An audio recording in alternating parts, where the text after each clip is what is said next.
Bismillahirrahmanirrahim. Assalamualaikum warahmatullahi wabarakatuh. Alhamdulillahirrabbilalamin. Allahumma salli ala Sayyidina Muhammadin wa ala alihi wa sahbihi wa salim azmain. Alhamdulillah, kami dari Yayasan Rubatul Khairat Kota Ternate di bawah pimpinan Al-Habib Abdurrahman bin Kamil As-Sagaf. Sementara ini kami lagi membangun gedung pondok pesantren Rubatul Khairat Madrasah Al-Ulya yang sementara dibangun, ya. Gedung lantai 3.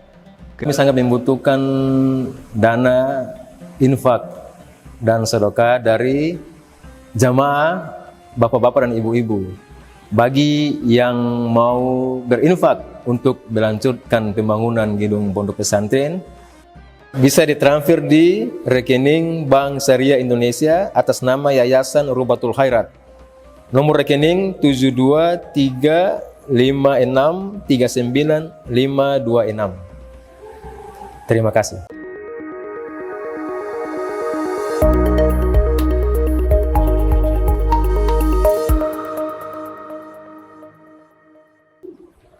Terkait kitab-kitab yang membahas cara sholatnya Rasul,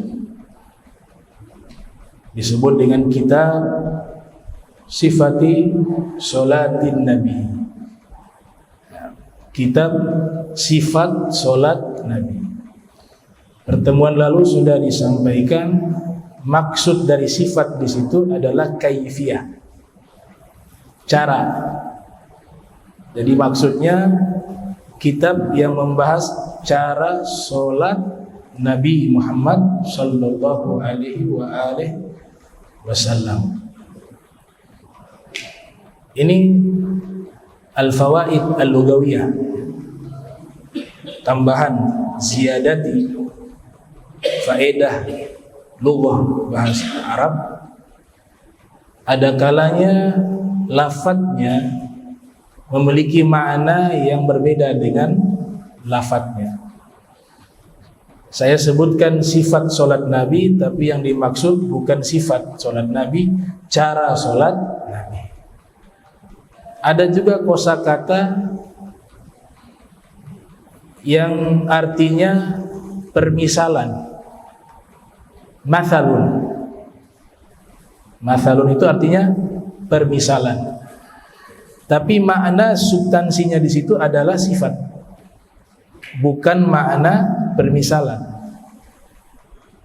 Kita ambil satu contoh hadis riwayat At-Tabrani yang lahir 260 Hijriah, wafat 360 Hijriah. Di dalam Mu'jamnya Rasul menyatakan, mathalul ladzi yu'allimun nasa al-khaira wa yansa nafsahu kamathali siraj yudhi'u lin-nas wa yahruku nafsahu atau wa yahriku nafsahu. Di situ kan kalau diterjemahkan secara lafaz permisalan orang-orang yang mengajarkan kepada manusia kebaikan tapi dia lupa terhadap dirinya. Artinya dia tidak mengamalkan. Permisalan ini bagaikan dia lampu lentera yang bercahaya menerangi manusia tapi membakar dirinya. Ini hadis ancaman bagi para, khususnya para ad-du'at, para penceramah, para khutbah, para khotib Jumat juga masuk. Jadi yang disampaikan kalau tidak diamalkan atau sengaja tidak mengamalkan, hanya berpura-pura di hadapan manusia, yang dia sampaikan itu kebaikan seakan-akan dia mengamalkan, maka Nabi umpamakan dia seperti lilin. Kalau bahasa sederhana kita sekarang ini, lilin, dia bercahaya, memberikan cahaya, manfaat cahayanya kepada orang lain, tapi dia membakar dirinya sampai habis. Nah, kata mathalu di sini gola syuyukhuna, maknanya sifat. Maknanya sifat.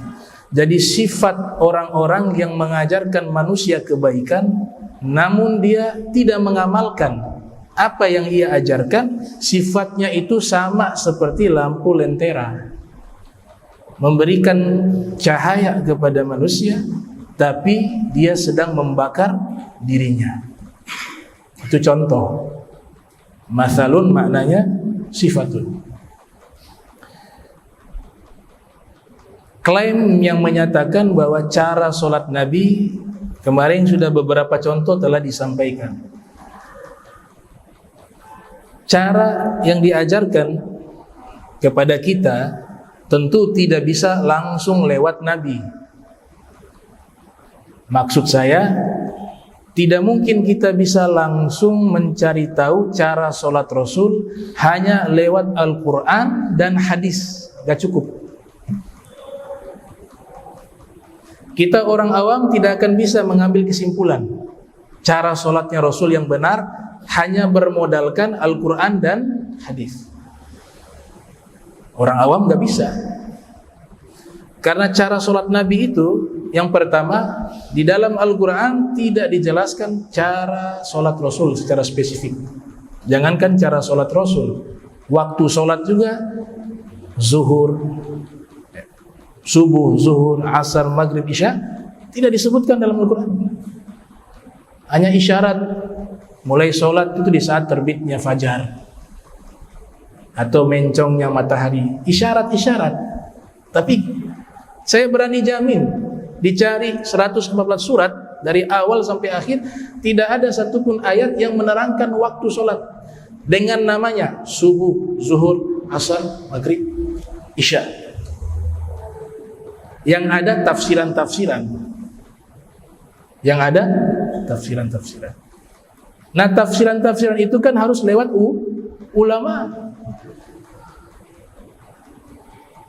Lewat ulama. Begitu juga mencari tahu cara sholat Nabi, kita hanya mengambil dari kesimpulan yang sudah dijelaskan oleh para fuqaha. Karena berbicara hukum sholat, maka buku atau kitab atau disiplin ilmu yang mesti kita pelajari adalah ilmu fikih.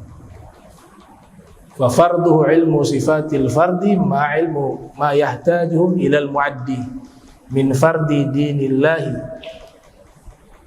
min fardi dinillahi. Kita merujuk kepada pendapat para ulama. Saya ambil contoh. Kalau kita hanya bermodalkan Al-Quran dan hadis, walaupun hadis kita di depan kita ada kutubu sittah atau kutubu tis'ah, 6 induk kitab hadis atau 9 kitab hadis, mencari tahu mulai dari takbir sampai salam di dalam praktek sholat, saya rasa bertahun-tahun pun tidak selesai. Karena hadisnya terpisah-pisah. Belum lagi mana hadis yang diseleksi oleh ulama yang kuat. Terus pemahaman bahasa itu yang benar seperti apa? Itu kan tidak mudah. Alhamdulillah muncul tokoh-tokoh ulama yang sudah menyimpulkan seluruh daripada kesimpulan ibadahnya Nabi disebut dengan ilmu fikih. Bahkan yang secara zahir maupun batin. Posisi berdiri sholat.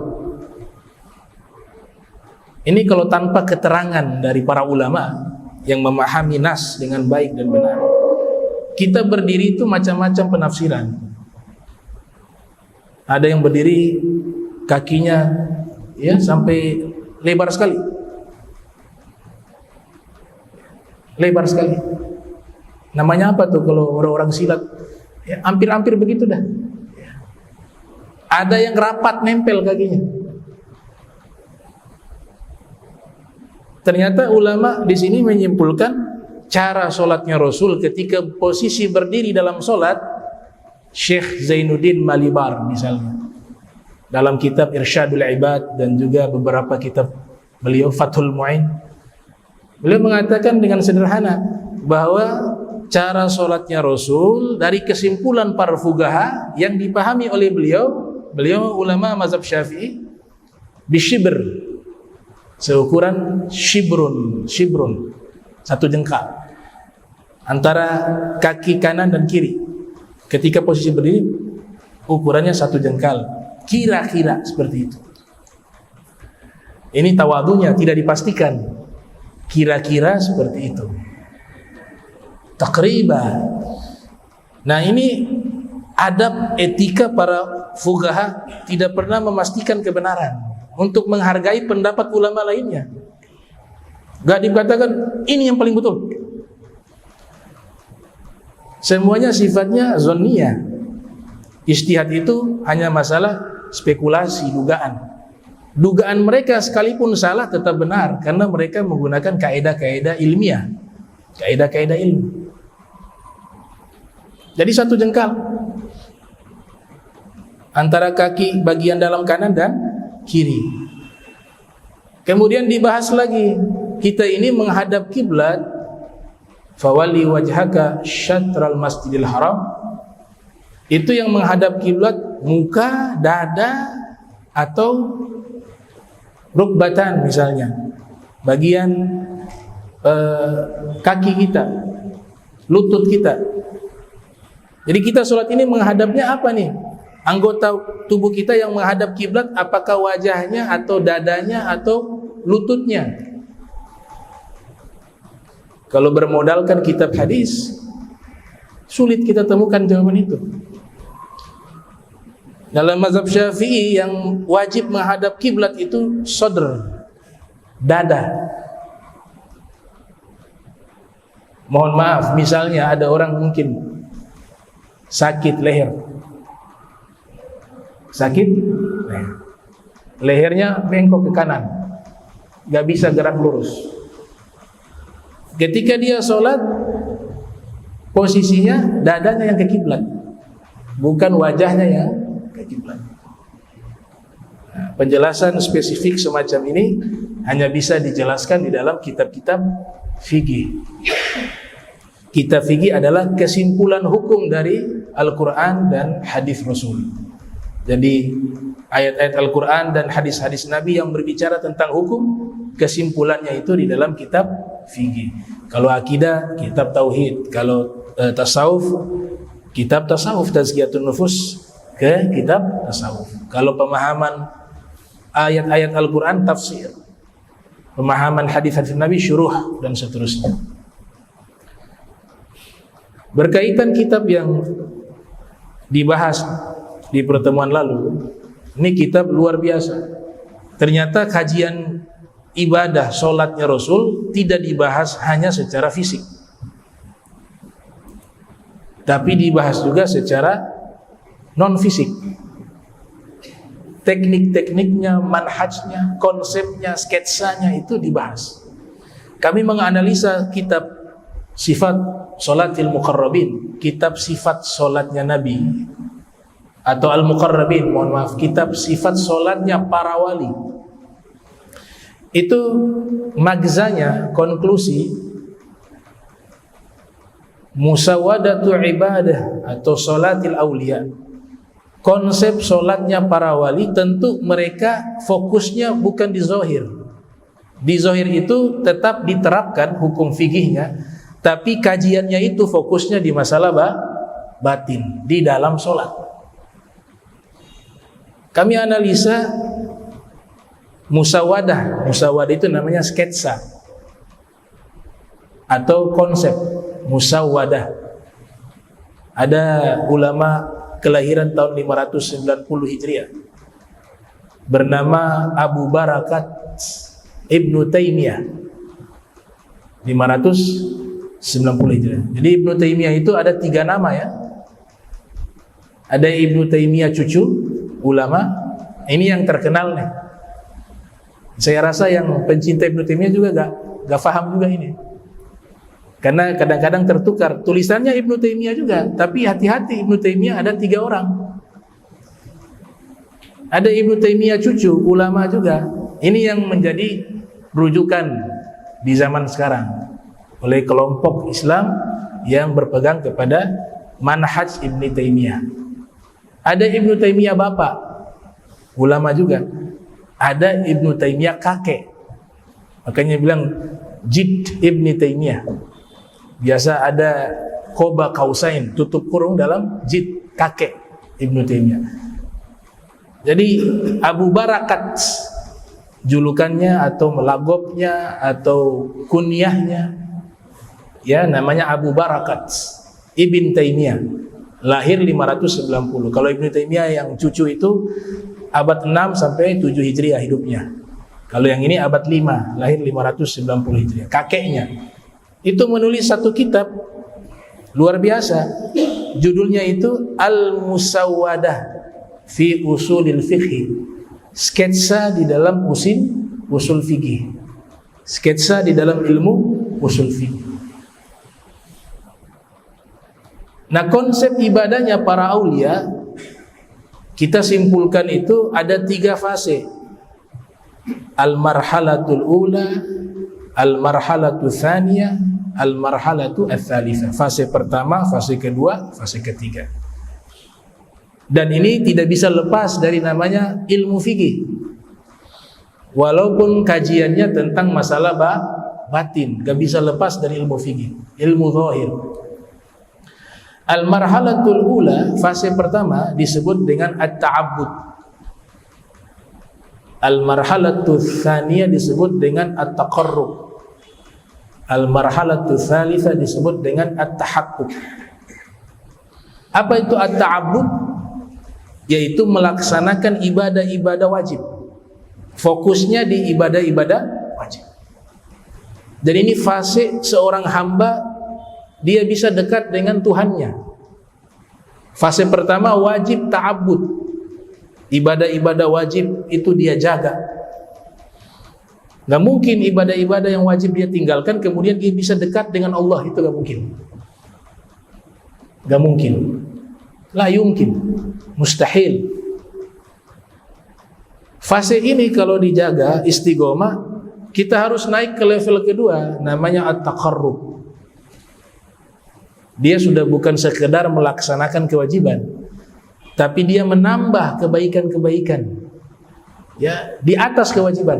Ibadah-ibadah sunnah dia kerjakan semuanya. Namanya apa? At-taqarrub. Tujuannya apa? Biar dekat dengan Allah. At-taqarrub. Diiringi dengan apa? Pembersihan hati. Diiringi dengan apa? Adanya mursyid kalau ada. Kalau tidak ada, ya sudah, kita laksanakan fikih. Kita laksanakan tasawuf akhlaki. Itu kalau dijaga nanti puncaknya tahakkuk. Apa itu tahakkuk? Ma'rifah. Pengenalan kepada Allah. Cinta kepada Allah. Mahabbah kepada Allah. Mahabbah kepada Rasulullah. Itu finishnya. Finish. Tapi startnya itu harus lewat apa? Ta'abbud dan taqarrub. Kayaknya ada istilah namanya al-qarib, al-mutaqarrib, al-mutaqarrab. Al-qarib pengen dekat.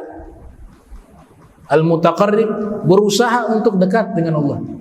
Al-mutaqarrab, Allah yang tarik dia dekat kepadanya. Itu sudah sampai puncak. Nah, ini kesimpulan dari hadis qudsi. Ada hadis qudsi dari riwayat Al-Imam Bukhari, lahir 194, wafat 256 Hijriah. Hadis ini sangat populer.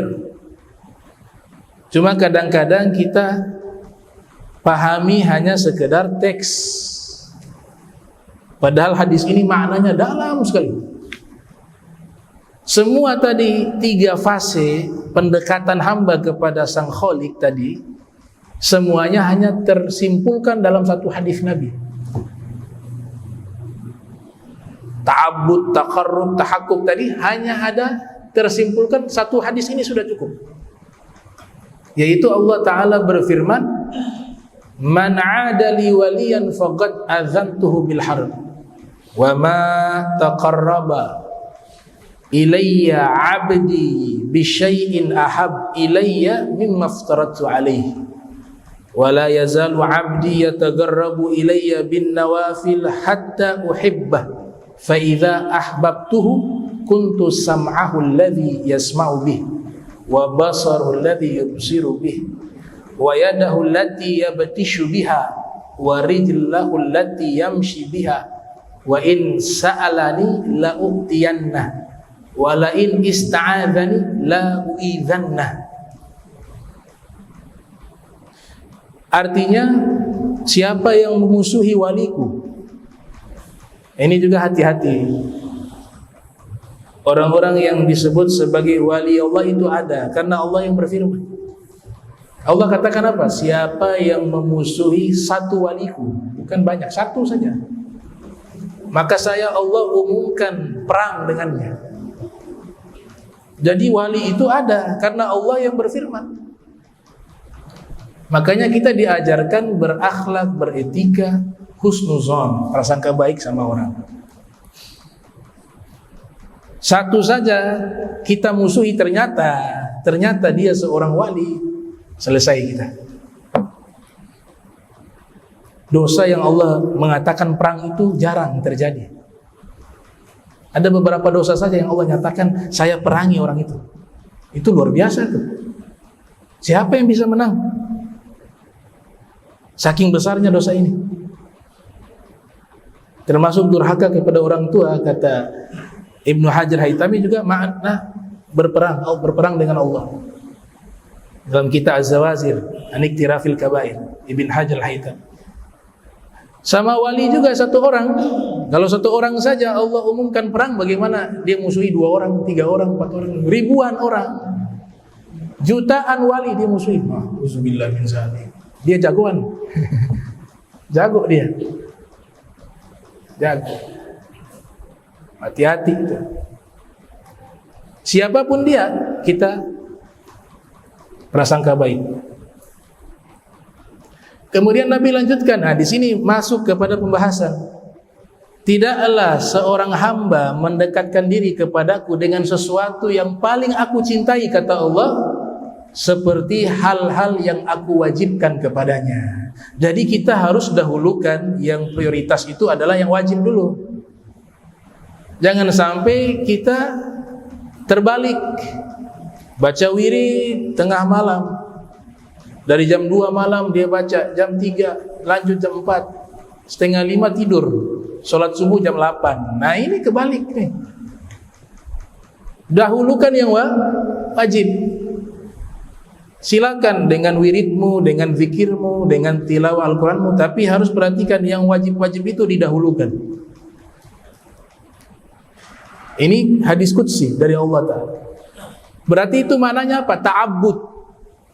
Ibadah dulu yang wajib-wajib. Jaga dulu itu yang wajib-wajib. Kemudian ada isyarat di situ, luar biasa. Hadis qudsi ini luar biasa. Ma taqarraba ilayya, pakai kata ilayya. Motivasi ibadahnya itu hanya semata-mata untukku, bukan kepada yang lain. Berarti masuk bab apa? Bab al-ikhlas, keikhlasan dalam beribadah. Dan ini berlaku bukan hanya sholat, kepada semua ibadah yang wajib. Setelah itu naik ke level 2. Wala yazalu 'abdi yatagarrabu ilayya bin nawafil hatta uhibbah.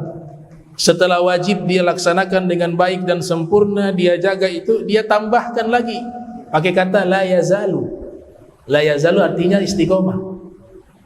Dia istiqomah juga menambahkan amalan-amalan sunnah untuk mendekatkan diri padaku. Berarti maksudnya apa di situ? At-taqarrub. Dia ingin mendekat kepada Allah. Kalau sudah Allah terima seluruh kebaikannya dia lakukan, maka masuk kepada tahakkuk. Ahbabtuhu, aku jatuh cinta kepadanya. Oh sudah ya, masuk ke pos paling akhir. Kalau aku sudah jatuh cinta kepadanya, aku berada di telinganya ketika dia mendengar. Aku berada di matanya. Sekali lagi, berada di sini bukan makna Allah bertempat. Artinya keistimewaan, Allah selalu membimbing dia. Telinganya Allah arahkan mendengar yang baik, matanya Allah arahkan melihat yang baik, tangannya Allah arahkan dia gunakan kepada hal yang baik, kakinya Allah langkahkan dia ke tempat yang baik. Kalau dia minta kepadaku, pasti aku akan berikan. dan jikalau dia minta pertolonganku, pasti aku akan berikan pertolongan. Nah, ini hadis qudsi sudah menjelaskan 3 makna tadi: ta'abbud, taqarrub, tahakkuk.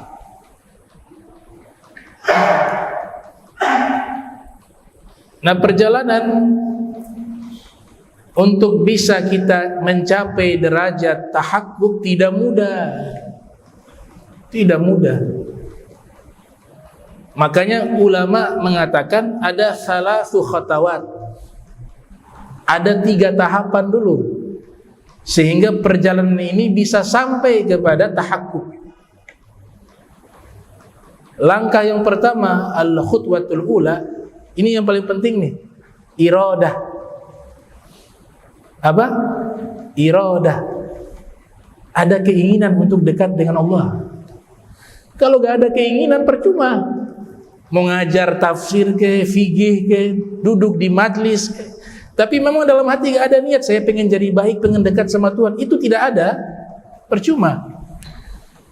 Iradah, keinginan. Saya ingin dekat dengan Allah, saya ingin dekat dengan Rasulullah. Masa umur saya begini begini saja? Masa saya tidak pernah paling minimal melihat Rasul dalam mimpi? Iradah itu harus ada dulu. Kemauan, keinginan untuk dekat dengan Allah dan Rasulullah. Wa qala al-Habib Abdul al-Haddad, beliau punya istilah namanya ba'ith. Ba'ithun ruhiyun. Motif awal yang ada di hati itu harus ada, dan itu adalah anugerahnya Allah. Tidak semua orang diberikan itu. Makanya kita harus berusaha menghadirkan dalam hati dan meminta kepada Allah agar Allah berikan iradah atau ba'ith tadi, dorongan, motif untuk fokus tujuan hidupnya. Yang paling ranking teratas adalah ingin dekat dengan Tuhan, ingin dekat dengan Allah Subhanahu wa ta'ala, dekat dengan Rasul sallallahu alaihi wasallam. Orangnya disebut murid dari kata arada yuridu iradatan fahuwa muridun. Orang yang ingin dekat dengan Allah. Bentuk jamahnya muridun, mufradnya murid. Jadi bahasa Indonesia murid. Ini murid-murid saya misalnya. Itu dari bahasa itu, terminologi sufistik.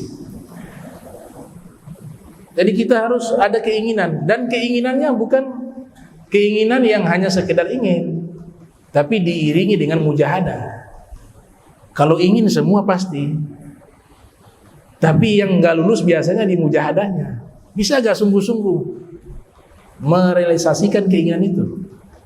Mujahadah, alladzina jahadu fina lanahdiyannahum subulana. Makanya ada satu kitab, kitab ini membahas para murid, orang yang ingin dekat dengan Allah, orang yang ingin dekat dengan Rasulullah. Dijelaskan dalam satu kitab ini cara-caranya. Kitab berjudul Adab Sulukil Murid, karya Al-Habib Abdul al-Haddad, Sahibu Ratib al-Haddad. Kitab itu membahas tentang murid, orang yang ingin dekat dengan Allah. Diajarkan cara-caranya di situ. Bagaimana sih seorang murid sebagai salah satu orang yang ingin dekat dengan Allah? Dia harus melewati satu fasal, satu langkah, al-khutwatul ula. Satu jilid saja kitab. Judulnya Adab Sulukil Murid. Kalau adab suluk itu artinya etika. Jadi etika murid. Etika murid. Dalam hadis Rasul sallallahu alaihi wasallam bersabda, dikeluarkan oleh Imam Muslim yang lahir tahun 204 Hijriah, wafat 261 Hijriah, "May yuridillah bihi khaira yufaqihu fid din." Coba lihat tuh hadis Rasul. Siapa yang Allah inginkan kebaikan, Allah berikan dia paham akan ilmu agama. Berarti murid ini wajib punya semangat di dalam menuntut ilmu agama. Kalau dia sudah tidak mampu, dengan usia sudah dewasa, pintunya belum tertutup, masih dikatakan murid juga. Bagaimana? Anaknya diprogram untuk menuntut ilmu agama. Masuk, ayah, anak disebut sebagai murid. Siapa yang Allah inginkan kebaikan, Allah berikan yatafaqqah, dia faham terhadap agamanya. Naik ke langkah kedua. Tadi masih al-murid, punya keinginan. Al-khutwah ats-tsaniyah disebut dengan salik. Dia harus punya namanya suluk. Suluk itu metodologi dalam mendekatkan diri kepada Allah dan Rasul. Cara, semua punya manhaj, punya metode. Sholat tahajud saja kalau tidak pakai metode berantakan kita, apalagi yang kerja pagi. Dia sholat qiyamul lail dari jam 2 sampai jam 4 mau tidur, tunggu subuh, sholat subuh.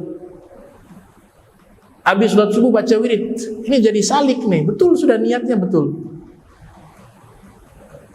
Tapi tidak pakai suluk, tidak pakai metodologi. Akhirnya kerja jam 7 sampai di kantor tidur jam 7 sampai jam 11. Pekerjaan yang harus dia kerjakan karena dia terima gaji setiap bulan, jadi berkurang ke maksimalnya. Maksimalnya dalam bekerja itu berkurang. Akhirnya apa? Ini karena tidak pakai suluk, ibadahnya pakai nafsu, bukan pakai ilmu.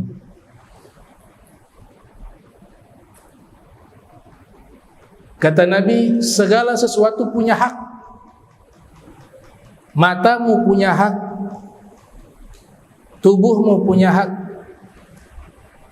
Nafsuka matiyatuka farfuk biha. Tubuhmu adalah tungganganmu, kasihanilah dia. Bagaimana agar ibadah suluk ini bisa jalan? Ya harus kita punya metodologi. Metodologi itu yang namanya suluk tadi. Suluk. Orangnya namanya salik. Jamannya salikun. Diambil dari kata jalan, berjalan. Salaka yasluku suluka fahuwa salikun. Dalam hadis Nabi katakan, man salaka tariqa yaltamisu fihi ilma sahhalallahu lahu bihi tariqa ilal jannah. Siapa yang menempuh satu jalan untuk menuntut ilmu, Allah mudahkan jalannya menuju ke surganya Allah Ta'ala. Itu dari kata salaka. Salik dari kata salaka.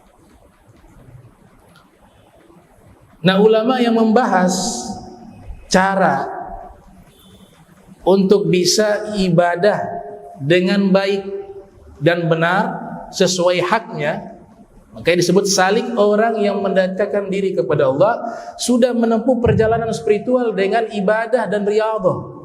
Ibadah jalan, riyadhah juga jalan. Dia tempuh itu ada ta'adiyat, ada hambatan-hambatan, ada rintangan, tidak mulus. Makanya selalu Allah gambarkan dengan istilah perjalanan menuju kepada Allah. Coba istilahnya apa? Fi sabilillah. Di jalan Allah. Kalau jalan berarti ada tahapan, tidak langsung sampai ke tujuan. Di tengah-tengah jalan itu, dalam proses kita berjalan banyak sekali tantangan. Baik tantangan yang sifatnya di luar, eksternal dan internal, yang di dalam. Di dalam juga nih ada tantangannya, ada nafsu, ada waswas syaitan, ada hawa. Yang di luar macam-macam juga. Ada dunia, ada perempuan, ada jabatan dan seterusnya yang sifatnya melalaikan. Nah, ini yang membahas secara spesifik sangat luar biasa. Bahas nih cara salik menempuh perjalanan, itu sudah dibahas oleh ulama kelahiran 450 Hijriah, wafat 505 Hijriah, yaitu ulama kecintaan kita, Hujjatul Islam Al-Imam Al-Ghazali, lahir 450, wafat 505 Hijriah. Beliau sudah bahas tuh tantangan-tantangan yang akan dihadapi oleh seorang salik yang ingin mendekat kepada Allah. Punya tantangan eksternal, internal. Dan beliau bukan sekedar menerangkan tantangan-tantangan atau rintangan-rintangan tersebut, tapi beliau juga memberikan resep cara menghadapi mereka. Baca kitabnya, Minhajul Abidin ila Tariqir Rabbil Alamin, nama kitabnya. Jalan para hamba Allah yang sedang menuju ke jalan mendekat kepada Allah, Sang Pencipta alam semesta. Dan ini kitab terakhirnya Imam Al-Ghazali. Setelah itu beliau meninggal dunia. Minhajul Abidin. Tapi kalau dibaca hanya sekedar kitab Al-Ghazali, memang terlalu ringkas, 1 jilid saja. Ulama Nusantara sudah menjelaskan dengan sangat luas, sangat spesifik kitab Imam Ghazali. Namanya Kiai Haji Ihsan Jampes, Kediri. Murid daripada Syekhona Khalil Bangkalan, Madura. Luar biasa beliau jelaskan. Luar biasa. Nama kitab atau judul kitabnya Sirajut Talibin. Sirajut Talibin. Kemudian level ketiga, baru istilah yang populer sejak abad 2-3 Hijriah atau tepatnya tahun 150 Hijriah, salah satu tokoh ulama namanya Abu Hashim As-Sufi. Istilah ini digunakan sebagai orang yang sudah murid dan salik dan berhasil. Memang pada perjalanannya ada yang gagal, biasa sekolah juga begitu. Tes juga, kerja juga, ada yang lulus, ada yang tidak lulus. Paling tidak kan sudah jalan. Allah gak lihat kita punya keberhasilan, Allah lihat kita punya niat dan kesungguhan. Kalau semuanya dinilai harus berhasil yang dikatakan sukses, sedangkan yang tidak berhasil dalam kacamata manusia dikatakan gagal, maka banyak para nabi yang gagal. Ada nabi tidak punya umat, ada dakwah ribuan tahun tidak punya umat. Bahkan Rasulullah ketika cerita, Rasulullah tersenyum, tertawa. Ditanya Rasulullah, kenapa kau tertawa? Saya melihat nanti di hari kiamat ada seorang nabi masuk surga tanpa umat. Dia tok sendiri. Kalau standarnya harus berhasil, dan kalau dakwanya tidak berhasil, usahanya tidak berhasil, dikatakan gagal, berarti nabi ini jabatannya harus dicopot. Karena dia berdakwah dengan waktu yang cukup lama, tapi tak ada satupun yang menerima dakwanya. Namanya Nabi Sam'un. Orang bilang Samson atau Simpson. Itu Rasulullah waktu cerita tertawa. Ya Rasulullah, kenapa tertawa? Saya lihat di hari kiamat nanti ada seorang nabi masuk surga bigairi ummati. Gak ada umat. Wala satu orang. Kalau Nabi Nuh masih ada. Tapi Allah lihat apa? Kesungguhannya, niatnya. Nah, kita menempuh jalan ini sudah ada niat, itu sudah alhamdulillah. Iradah tadi, ba'if. Kemudian sudah salik, sudah ikuti perjalanan ingin mendekatkan diri kepada Allah Ta'ala. Ada yang lulus, ada yang tidak lulus. Yang lulus ini populernya disebut sebagai sufi di dalam terminologi tasawuf. Jadi ada dua istilah, ada namanya sufi, ada namanya mutasawwif. Kalau sufi ini orang yang sudah melakukan suluk dan berhasil mencapai tujuan dengan melewati yang namanya pengalaman spiritual. Dia sudah dapat tuh. Dia lulus sufi. Jadi dia praktisi. Semua kitab-kitab tasawuf yang membahas bagaimana cara membersihkan hati dari kotoran hati, bagaimana menghiasi hati dengan akhlak yang mulia, bagaimana bertajalli, dia berhasil melakukan itu. Bagaimana ibadah yang benar dan baik, dia berhasil. Berhasil ini dengan praktek, bukan dengan teori. Kalau teori, orang-orang kafir yang orientalis, mereka lebih pandai ilmu tasawuf daripada kita. Christian Snok Horganje itu nulis kitab Safahat min Tarikh Makkah. Dia berguru dengan ulama besar di Makkah, Syekh Nawawi Al-Bantini, dia hadir majlisnya. Said Bakar, Syato, pengarang kitab I'anatut Talibin, dia berguru juga, paling enggak hadir majlisnya. Syekh Zunaid, Ahmad Zaini Dahlan, bahkan menulis kitab tentang sejarah kota Makkah. Padahal pura-pura masuk Islam. Diganti namanya Haji Abdul Ghaffar atau Abdul Ghafur gitu.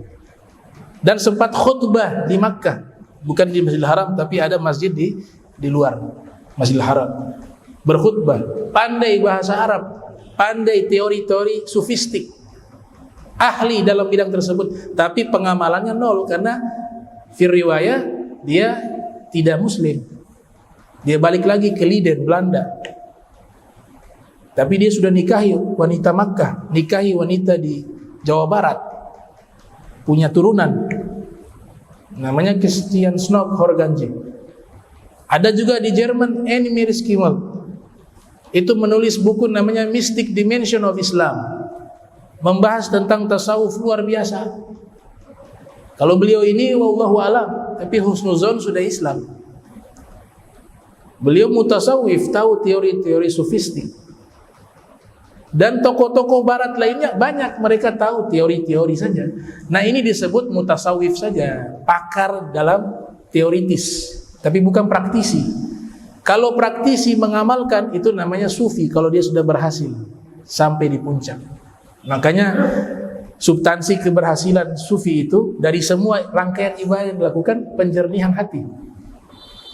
Sofaul Ghalab. Bishr Al-Hafidh pernah ditanya apa itu sufi. Beliau mengatakan man sofa qalbuhu lillah. Sufi itu orang yang hatinya bersih karena Allah. Al-Kalabati menyebutkan dalam kitab At-Ta'arruf, Abu Ali Rawzabari ditanya sufi itu apa? Beliau mengatakan man labisa suf ala sofa wa at'amal hawa dzauqal jafa wa kanat ad-dunya indahu ala al-qafa wa salaka manhajal mustafa. Sufi itu orang memakai baju dalam keadaan bersih zahir dan batin, dan dia sudah mencicipkan pahitnya rasa melawan hawa nafsu terhadap hawa nafsunya. Jadi mereka punya metodologi, setiap nafsu ya mengajak melakukan sesuatu, dia harus berlawanan dengan ajakan nafsu. Sampai ada satu sufi itu tidak mau minum air es. Dia riyadhah. Ini bukan bab ibadah, bab riyadhah. Riyadhah tapi nanti konotasinya masuk ke ibadah. Karena keinginan nafsunya ingin sekali minum air es, dia lawan itu, tidak minum air es. Bukan berarti minum air es haram, tidak. Tapi dia sedang melatih, melawan hawa nafsu. Semua keinginan nafsu dia lawan. Kalau sudah jina, ya dia minum lagi. Itu doanya Nabi Daud. Nabi Daud berdoa begitu. Allahumma inni as'aluka hubbak wa hubba man yuhibbuk wal amala alladhi yuballighuni hubbak waj'al hubbaka ahabba ilayya min nafsi wa ahli wa minal ma'il baridi. Ya Allah, aku meminta padamu agar aku cinta kepadamu dan mencintai orang yang mencintaimu. Kata Syekh Zabidi, maksudnya orang yang mencintai dirimu itu Nabi Muhammad. Bayangkan Nabi Daud meminta doa agar Nabi Daud diberikan cinta kepada Nabi Muhammad sallallahu alaihi wasallam, dan mencintai amalan yang membawa diriku bisa mencintaimu, dan jadikan cintaku ini kepadamu ya Allah lebih daripada aku mencintai diriku dan keluargaku dan juga air yang sejuk, air es. Itu bahasa apa? Bahasa riyadhah. Bukan bab halal dan haram. Kuda liar itu dia jadi jina dengan riyadhah. Tidak dikasih makan, dipukul ya. Secara kacamata manusia dianiaya. Kok menyusahkan dirinya, menganiaya nih hewan. Tapi ternyata lagi proses mendidik agar dia jina. Ketika sudah jina, dikasih makan lagi normal. Nafsu kita lebih liar dari kuda liar. Kalau tanpa suluk, gak bisa dia jina. Khuliqal insanu dha'ifa. Diciptakan manusia lemah. Saking lemahnya, kata Sufyan Ats-Tsauri, menjaga mata saja gak mampu kebanyakan manusia. Melihat yang haram. Dia pandai-pandai bicara begini, tapi mata ini dia gak mampu. Khuliqal insanu dha'ifa. Sahal Tusturi ditanya juga, sufi itu apa? Man sofa minal qadar. Satu naskah menyebut kadar. Yang satu kadar, yang satu qadar. Kalau kadar orang yang bersih dari kekeruhan, hati yang kotor. Kalau qadar keinginan mendapatkan jabatan. Visi misinya hanya jabatan. Dia suci daripada itu. Tapi kalau diberikan jabatan, kata Nabi terima. Kalau mampu dengan jabatan itu. Man sofa minal qadar wamtala'a minal fikr. Pikirannya selalu penuh dengan tafakur. Wa naqata'a illallah minal bashar. Dia punya visi misi ingin dekat dengan Allah, dengan manusia seperlunya. Wastawa indahu az-zahab wal madar. Bagi dirinya emas dan batu kerikil sama. Wah, ini susah. Ini ngaku-ngaku sufi masih kenal uang, belum sufi. Sok-sok jadi sufi. Masih bedakan uang nih, 100.000 tahu. Kata Sahal Tusturi, batu kerikil dengan emas sama. Oh, levelnya para nabi tuh. Levelnya Nabi Isa. Batu bacan saja masih bisa bedakan kita. Mana batu bacan, mana batu biasa. Apalagi emas. Inti daripada penjelasan para ulama tentang masalah orang ini sufi, itu sofaul qalb. Hatinya bersih lewat ibadah. Nah, sebelum ibadah diajarkan pengenalan. Jadi kenal dulu baru ibadah. Kalau dalam terminologi sufi falsafi ya. Kalau yang fikih ibadah dulu baru kenal. Kalau yang versi mereka kebalik, kenal dulu baru ibadah. Itu. Kita kondisikan saja. Ibadah bukan berarti tinggalkan kewajiban dulu, kenal dulu. Kita akan sampai meninggal gak kenal-kenal gak sholat ya. Salah paham, itu menyesatkan. Maknanya dia ada berusaha mencari pendekatan-pendekatan pengenalan kepada Allah. Pengenalan tidak perlu ribet-ribet. Kau sholat sudah khusyuk, sudah kenal Allah. Kau baca Al-Quran sudah menangis, sudah kenal Allah. Kau zikir terasa nikmat, sudah kenal Allah. Di level yang memang diatur, ada tingkatan-tingkatan. Makanya kebersihan hati inilah yang paling penting. Itu yang dikatakan dalam satu maqalah dari Ibnu Athaillah Sakandari. Beliau mengatakan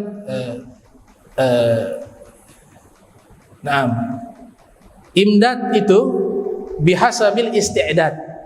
Wurudul imdad bihasabil isti'dad wa syurukul anwar ala hasabi safail asrar.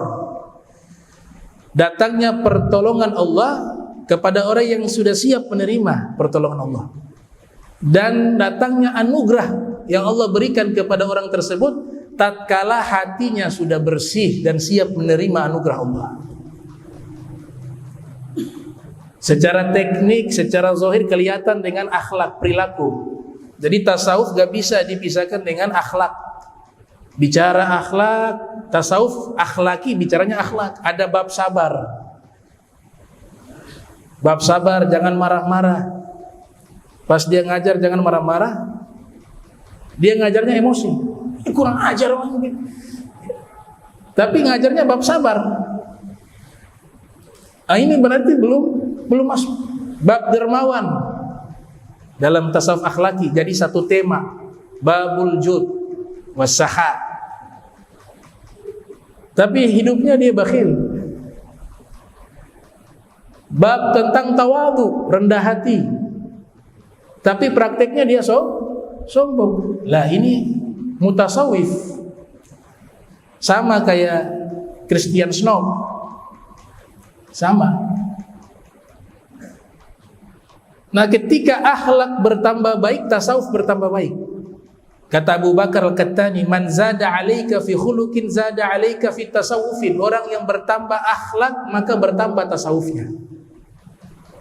Akhlaknya makin baik, tasawufnya makin baik. Nah, sehingga kita ini makhluk yang luar biasa. Kita ini bukan makhluk yang biasa-biasa saja, bukan. Manusia ini Allah nyatakan laqad khalaqnal insana fi ahsani taqwim. Kami telah menciptakan manusia sebaik-baiknya penciptaan, sebaik-baiknya bentuk. Di ayat yang lain Allah Ta'ala berfirman bahwa manusia ini adalah khalifah, khalifahnya Allah di bumi. Inni ja'ilun fil ardi khalifah. Makanya kita ini diciptakan bukan hanya daging darah, sel, sperma, cairan. Ya, rahasianya Allah itu Allah ciptakan, Allah masukkan ke manusia. Sayyidina Ali pernah mengatakan, beliau pernah menyatakan dengan ungkapan yang luar biasa, wa tahsabu annaka jirmun sagirun wa fika intawa al-alamul akbar. Wahai manusia, kalian pikir diri kalian itu hanya fisik kecil. Ketahuilah di dalam diri kalian itu ada terhimpun satu alam yang sangat besar. Yang dimaksud itu alam spiritual. Spiritualnya sudah di jalur yang benar, menuju kepada Allah, menuju kepada Rasulullah. Maka itu alamnya lebih besar daripada alam semesta. Kita sebut dengan makrokosmos, mikrokosmos. Mikrokosmos yang kecil, makrokosmos yang besar. Nah, mikrokosmos, makrokosmos semuanya itu ada di dalam diri manusia. Kata Imam Ali bin Abi Thalib, kalau sudah terbuka, dia punya asrornya sudah terbuka, dan jalannya harus lewat jalannya Nabi Muhammad. Karena kuncinya, suluknya dari Nabi Muhammad sallallahu alaihi wasallam. Nah, ini beberapa tahapan untuk kita bisa dekat dengan Allah Subhanahu wa taala.